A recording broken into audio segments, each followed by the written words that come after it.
అక్బరుద్దీన్ ఓవైసీ గారు అడిగినా బీజేపీ అడిగినా బీఆర్ఎస్ అడుగుతున్నది ఒకటే, రూల్ పొజిషన్ ఏం చెప్తుంది? ఎల్ఏ మినిస్టర్ గారేమో రూల్స్ మేము రేపు డిస్కస్ చేద్దాము, మీరు అమెండ్మెంట్స్ ఇవ్వచ్చు అని చెప్పిపోయారు.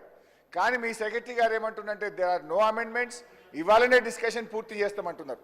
సార్ బేసికల్గా మన శాసనసభ అంటేనే శాసనాలు చేసే సభ.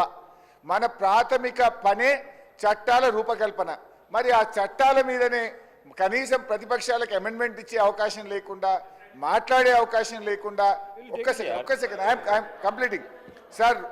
Rules book rule number 99 provided further that no such motion shall be made until after copies of the bill have been made available for the use of members, and that any member may object to any such motion being made unless copies of the bill have been so made available for 2 days before the day on which the motion is made.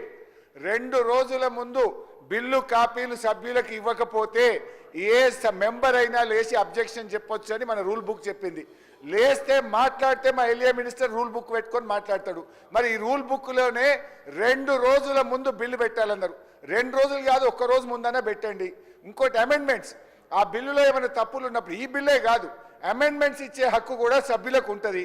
దాని మీద మీరు ruling ఇవ్వండి అని మేము point of order చెప్తే మీరు ఏం చెప్పరు, ఎల్ఏ మినిస్టర్ గారు ఏం చెప్పరు. ఇవి మీరు బుల్డోజ్ చేస్తాము, మా ఇష్టం చేస్తామంటే మేము వెళ్ళిపోతాం. మరిగా సభలో ఉండము. రూల్ ఫాలో గారా, బుక్ ఫాలో గారా మీరు? What is this?